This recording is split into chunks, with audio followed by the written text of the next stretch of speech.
안녕하세요. 꿈꾸는 요새 최종원입니다. 오늘은 가마치 통닭 김재곤 회장님을 모시고 그의 삶과 창업에 대한 이야기를 들어보도록 하겠습니다. 안녕하세요, 회장님. 네, 안녕하세요. 네, 가마치 통닭 대기 요새 급성장하고 있는 프랜차이즈라고 알고 있는데 가마치 통닭이 어떤 그 프랜차이즈인지 좀 소개해 주세요. 네, 저희는 이제 옛날 좀 저가 통닭인데요. 가성비 면에서는 아마 다른 통닭 치킨보다 더 우월하게 맛과 가격 면에서 좀 고객들의 관심을 많이 끌고 있는 것 같습니다. 네. 그 사람들이 가마치 통닭을 좋아하는 것은 싸다고만 좋아하지는 않을 것 같은데. 당연하죠. 예, 맛이 좋은가요? 맛이 있습니다. 우리 회장님이 가마치 통닭을 다른 사람들한테 추천할 때 뭐라고 하세요? 저희는 직접 키워서 저희가 도계해서 가공해서 가장 신선한 닭을 소비자들한테 빠른 시간에 공급하는 그런 채널을 가지고 있기 때문에 차별화되어 있다 이렇게 얘기하고 있습니다. 닭을 사오는 것이 아니라 닭을 직접 다 이렇게 키워서 직접 네, 종교에서부터 부화 관리, 도계, 가공, 염지까지 저희는 한 라인으로 다 진행하고 있습니다. 그렇게 하시려면 닭에 대해서 많은 걸 알고 있어야 할 것 같은데 닭에 대해서는 언제부터 인연이 되신 거예요? 저는 그 소년 시절에 상당히 어려운 그런 가정 형편 가운데 살았던 것 같습니다. 그래서 제가 16살 때부터 사회생활을 하기 시작했는데 그것이 닭과의 첫 인연이 되어서 지금 현재 50년이 좀 지났던 것 같습니다. 닭과 50년? 50년 넘었습니다. 와, 그러면 그 굉장히 어린 시절부터 이렇게 독립을 한 건데 왜 이렇게 어린 시절부터 독립을 하셔야만 했죠? 저는 원래 고향이 전라북도 고창인데 부모님 따라서 갑자기 1969년도 서울 올라와가지고 부모님과 한 3년 서울에서 생활하다가 부모님 연탄가스로 두 분이 한날 돌아가셨습니다. 그 당시에는 그런 연탄가스 사고가 많이 있었기 때문에 그러기도 했는데 제 가정에 그런 불행이 닥쳐오리라는 꿈에도 생각합니다. 열 몇 살 때? 15살 때 부모님 돌아가셨어요. 15세 부모님이 다 돌아가시고 연탄가스로? 네, 그렇습니다. 그리고 나서는 그럼 어떻게 지내신 거예요?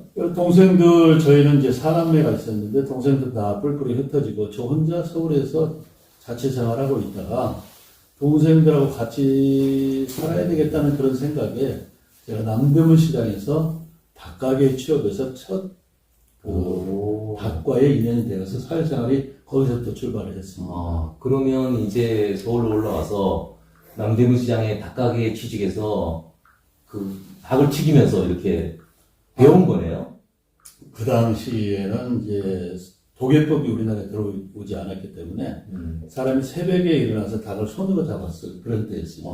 닭목을 치고 이제 그것을 영양센터나 예. 서울에 있는 거래처에 닭을 공급하고 배달하는 그런 일들을 했습니다. 여기 지금 청년 예비 창업자들이 앞에 이렇게 앉아 계신데 우리 회장님의 이런 창업 이야기를 들으면서 본인들의 이제 창업의 꿈을 키울 거라고 생각되는데 회장님께서 남대문에 이제 그 닭집에서 일을 하기 시작할 때 그때 상황은 어땠는지 좀 말씀해 주세요. 그때는 우리나라가 이제 발전하기 막 시작한 발전 전 단계이기 때문에 굉장히 생활이 어려웠고 또 힘든 그런 세월들을 누구나 다 보내게 되었거든요. 그러나 저는 동생들이 있었기 때문에 어떻게 하든지 동생들과 같이 살아야 되겠다는 그런 마음에 그냥 일을 악물고 그 어려운 시장 생활을 하면서 버티게 되었죠. 그때 닭을 우리가 어떻게 이렇게 만들어서 판매를 했는지 과정을. 그 당시에는 이제 농장에서 닭을 저녁에 포획해서 남대문 시장에 이제 닭을 싣고 옵니다. 산닭을. 그럼 4시에 사람들이 일어나서 연탄불 피워서 물 속에 이제 이렇게 닭을 잡아서, 죽여서 잡아서 물 속에 어느 정도 불렸다가 손으로 다 잡았습니다. 내장을 빼고 닭 목과 발을 쳐서 그거를 이제 끈으로 묶어서 세척해서 영양센터나 이제 뭐 중국집, 일식집 이런 데 닭을 공급하고 배달했던 그런 때였죠. 저도 어릴 때 부모님이 이제 집에서 키우는 닭을 잡아주실 때 삶아서 이렇게 털을 뽑고 그리고 그걸 가지고 이제 그때는 닭도 귀해서 큰 솥에다가 이제 딱 한 마리 집어넣고 온 형제들이 먹고 이랬는데 그때 생각이 좀 나네요. 맞습니다. 그 생활을 어느 정도 하셨어요? 남대문 시장에 제가 한 3년 일했던 것 같은데요. 희망이 없었습니다. 배달하는데 비가 오면 뭐 이렇게 그 자전거 타다가 길에 미끄러서 죽을 뻔하기도 여러 번 했는데, 그래서 한 3년 하다가 제가 택시 운전을 한 1년 하게 됩니다. 택시 운전사로. 네. 제가 77년도에 운전면허증을 취득해서 78년도에 서울에서 차가 16만 대 있을 때 1년 동안 택시 운전을 한 기억이 있습니다. 또 닭집에서 택시 기사로. 좀 더 낫네요, 환경은. 훨씬 더 나아졌죠. 예. 그리고 운전한 다음에 또 뭘 했었어요? 그러는데 한 1년 운전 잘하고 있는데 집안에서 또 차를 샀다고 또 와서 뭐 당 일을 좀 해달라고 그래서 거절할 수 없어서 또 산닭을 농장에서 실어하다가 시장이 그 당시만 해도 80년대 이전이었기 때문에 그 이제 시장이 산닭을 배달하면서 그렇게 생활했던 기억이 있습니다. 그런 생활에서 지금의 이렇게 대한민국 최고의 인기 있는 프랜차이즈 회장이 되기까지는 우여곡절이 많았을 것 같은데 언제부터 이렇게 턴어라운드가 되기 시작하셨어요? 이건 제 신앙과도 좀 관계가 있는데요. 저는 억울한 누명을 쓰고 교도소에 다녀온 적도 있는데요. 사실은 그 당시에 해외 취업 중동 붐이 한참 일어났기 때문에 중동에 좀 취업해서 결혼도 하고 또 이제 동생들하고 같이 살려고 그런 계획을 세웠는데 교통사고 누명을 쓰고 제가 서대문 구치소에 한 2달 동안 갔다 나왔는데 거기서 작은 소책자 성경책을 보고 하나님을 만나게 된 그런 계기가 돼서 나중에 알고 보니까 그 계획은 하나님이 중동을 아주 못 가게 하셨다는 것을 알게 되었습니다. 중동을 교도소로 바꿔보셨네요. 그렇습니다. 그리고 이제 성경을 보게 되셨고. 그렇습니다. 네. 성경을 보고 인생이 바뀌기 시작하셨나요? 성경은 저는 이제 그 당시에 처음 만났는데 그때 주신 말씀이 제가 너무 억울해서 무명 쓰고 그 복수하려고 했는데 하나님은 마태복음 6장 14절 15절 말씀을 제게 주셔서 용서하라는 그 말씀을 주셔서 그 뒤로 제가 이제 열심히 교회 생활을 신앙생활을 하기 시작해서 지금의 믿음 좋은 아내도 만나게 된 일이 있었습니다. 네. 그러면은 이제 택시기사가 교도소에 갔다 오고 뭐 또 이제 어떤 생활이 또 이어졌나요? 저는 왜 이렇게 많은 어려움을 겪게 하셨는지 모르겠습니다. 제가 결혼해서 딸 아이를 하나님께서 첫 선물로 주셨는데 이 딸 아이가 또 한 6개월 지나서 굉장히 경기를 심하게 해서 서울대병원에 가서 이제 진단 결과가 뇌성망대의 악성 간질환 그런 진단을 받고 아주 뭐 가슴을 쓸어내리면서 그 아이를 부둥켜 안고 하나님께 배달을 했던 그런 기억이 있습니다.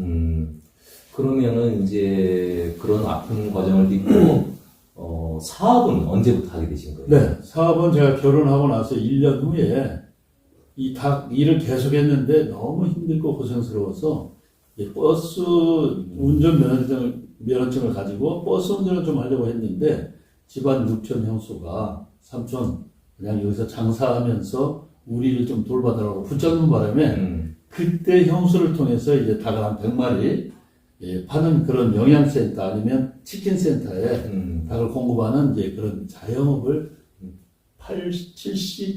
87년도에 처음으로 하게 됐습니다. 87년도에. 닭을 이제 공급하는 자영업을 하게 되는 거예요? 하게 됐습니다. 네. 그러면 그거 장사가 잘 됐나 봐요, 그때부터?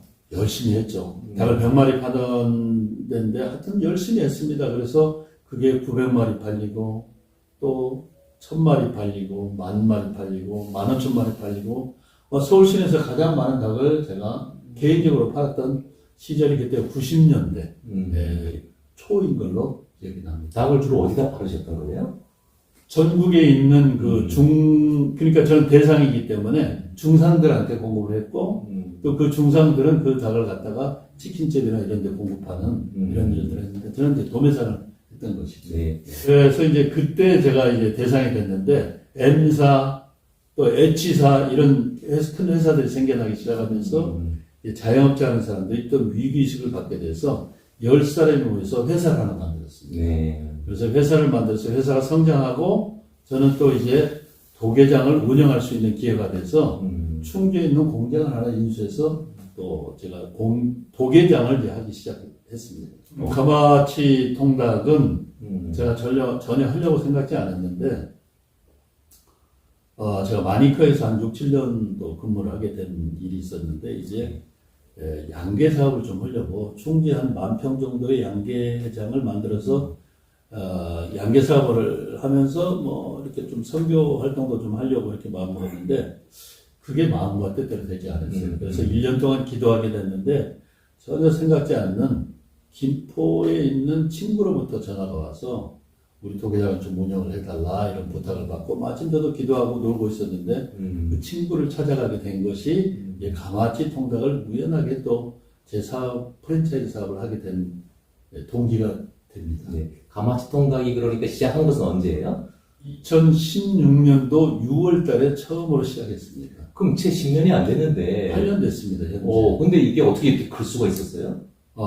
이게 이제 전국적으로 좀 퍼지기 시작한 것은 우선 돈이 좀 벌렸다는 게 가장 큰 거고요. 또 지인들 통해서 이렇게 소문해가지고 많이 늘어나기 시작했고 또 이런 가장 큰 우리는 닭을 사 먹으러 왔는데 손님이 많고 그래서 이장 사업은 되겠다 이런 생각을 해가지고 오픈하는 분들이 참 많이 생겼습니다. 예, 그러면 이제 가맹점 주가 주로 이제 시니어들인가요? 아니면 젊은 분들도 많이 있나요? 요즘엔 젊은 분들이 거의 대다수고요. 처음에 저희 시작했을 때는 대개 시니어 분들이 많이 시작했습니다. 뭐 다양하게 있습니다. 그러면 제가 단도직입적으로 이게 뭐 다 팩트는 말해주셔야 합니다. 제가 얼마 정도 투자하면 어느 정도 월수 얻을 수 있는지 한번 매장 평수에 따라서 틀리고 또 지역에 따라서 틀리는데 보증금이 이제 가장 큰 자금이 들어가게 되고 인테리어는 저희가 평당 150만 원 정도 이렇게 해서 이제 하는데 보통 뭐 적게 들어간 데는 지방 같은 경우는 5천만 원에서 한 1억 정도 서울 수도권에서는 한 1억에서 2억 정도 이 정도 들어가는데 아주 좋은 몫을 차지하면서 이렇게 영업을 할 수 있습니다. 그 정도 투자하면 네. 소득이 어느 정도에서 어느 정도까지를 벌 수 있는지요? 저희는 보통 25%의 영업이익을 취할 수가 있습니다. 대단하네요. 저희가 그러니까 한 달에 3천만 원을 팔게 되면 25%의 이익으로 자기 이익을 취할 수가 있습니다. 네. 그러면은 결국은 이제 프랜차이즈를 내려고 하는 사람들이 프랜차이즈에 또 나쁜 점들이 있어서 이 가맹점에 가입했을 때는 다 본점에서 가져가고 자기가 리스크가 많다 이런 인식들이 있는 것 같아요. 이제 그런 것들 때문에 갑질하는 그런 프랜차이즈 본사도 있고 그래서 가맹사업법이라는 게 지금 국회를 통과하기 직전인데요. 이번에 사실 그 공정거래위원회에서 이제 품목별로 그 원가를 제시해서 이제 가맹 계약을 하라고 하는 그런 그 새로운 그 공정거래위원회의 지침서가 내려와서 아마 이것은 그렇게 문제가 되지 않을까라고 보는데 저희는 어쨌든 가맹점주한테 이익률을 최대한 늘리고 본사는 이익률을 좀 적게 가져가면서 가맹점주를 많이 배려한 그런 일들이 처음부터 지금까지 끝까지 잘 지켜오고 있다고 생각합니다. 오늘 이렇게 참석해 주신 분들은 이제 예비 창업자라고 그러는데요. 신사업 창업사관학교에서 이제 창업을 준비하고 있는 사람들인데 이분들은 이제 이 프랜차이즈 가맹점을 내는 게 아니고 본인들의 아이디어를 가지고 이제 창업을 하는 이런 단계인데 이 창업을 하는 청년들에게 어드바이스 이런 거 하실 게 있을까요? 쉽게 창업에 손을 대다가 낭패를 보는 경우가 많거든요. 그런데 저희 가마치 통닭 입장은 이게 생계형입니다. 그래서 저는 이제 어렵게 살아왔던 기억도 있지만 새로 창업을 하는 청장년들에게 마지막 종잣돈이라고 볼 수 있거든요. 그래서 그 돈을 사실 손해를 보거나 잃어버리지 않도록 최대한 배려해서 지금까지 실패한 그런 가맹점은 없다고 생각합니다. 전혀 없었습니다. 신앙적 양심을 걸고 얘기하시는 거예요? 당연히 그런 것도 있지만 마지막 종잣돈 그 돈을 손실을 보게 된다면 그건 제 양심적으로도 용납지 않고 그 사람들의 마음에 제가 역지사지로 생각해 볼 때 그건 좀 제 마음이 허락지지 않고 또 그렇게 살아왔습니다. 네. 그 혹시 우리 예비 창업자 예비 대표님들 중에 우리 회장님께 좀 질문하고 싶은 사항이 있으면 질문해봐도 좋아요. 프랜차이즈 시기 너무너무 많았을 텐데 그 와중에도 강아지 통닭은 살아남으신 거잖아요. 그 비결이 있다면 이게 맛이 있다라는 것보다 마케팅적인 승부수가 있었을까요? 저희는 마케팅 쪽에는 거의 돈을 투자하지 않았고요.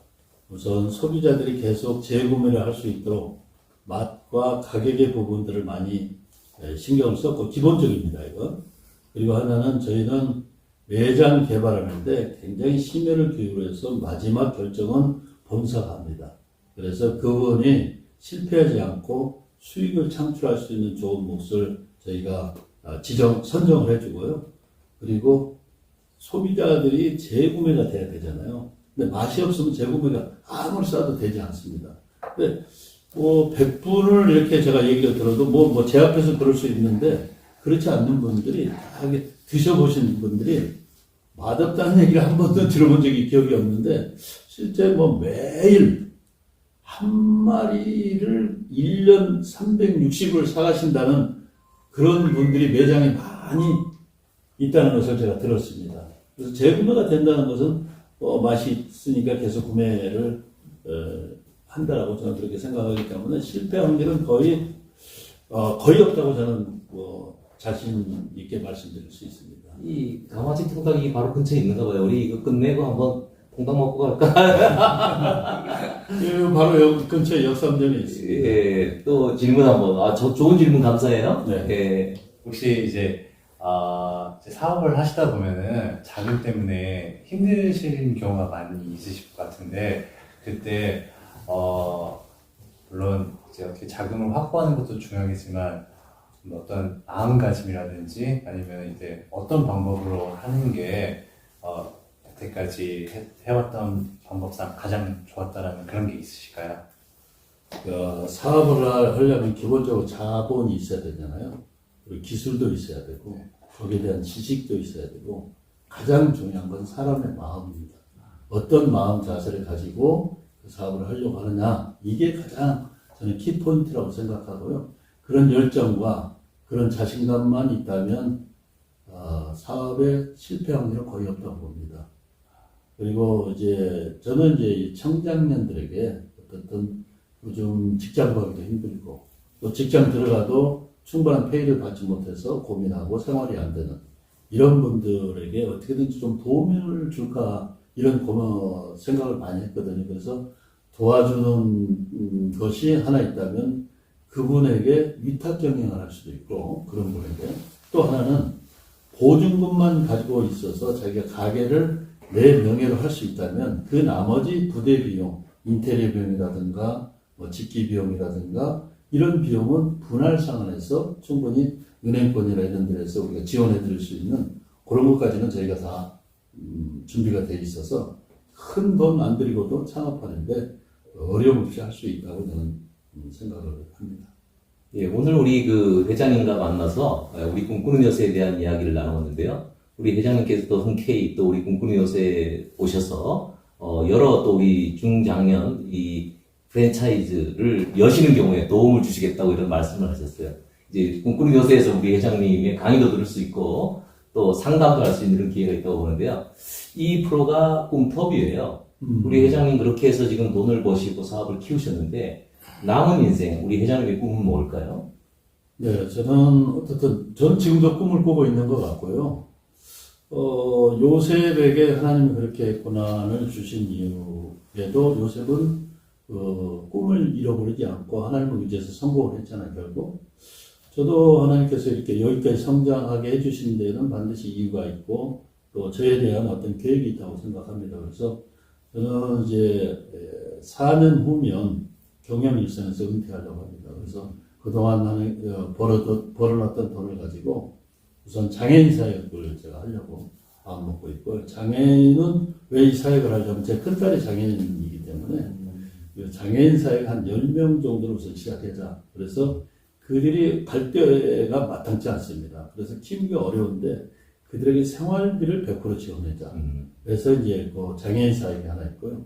또 하나는 저는 신앙인이기 때문에 선교사님이나 은퇴 후의 목회자들이 갈 데가 없습니다. 그래서 그런 분들에 대한 책임을 좀 져주자. 그래서 지금도 뭐 그렇게 기도하고 있고 또 그분들에 대해서 애정도 가지고 있고 많은 우리 가족들이 있습니다. 이미 한 90여 분 이상이 지금 저희 그 테두리 안에 있는데 그분들이 은퇴하면 이런 일자리 창출을 좀 해드려야 되겠다 하는 게 하나 있고 또 하나는 저는 이제 여행을 많이 못했잖아요. 그래서 뭐 해외여행, 국내 여행을 하면서 뭐 이렇게 선교 사역도 하고 뭐 그런 계획을 가지고 있고 하나 저는 이제 기도 사역을 평생 하려고 합니다. 왜냐하면 기도 소책자를 통해서 제가 하나님을 만났기 때문에 이 사역을 평생 제가 몸담고 있는 한 이 기도 사역을 하려고 그렇게 계획하고 있습니다.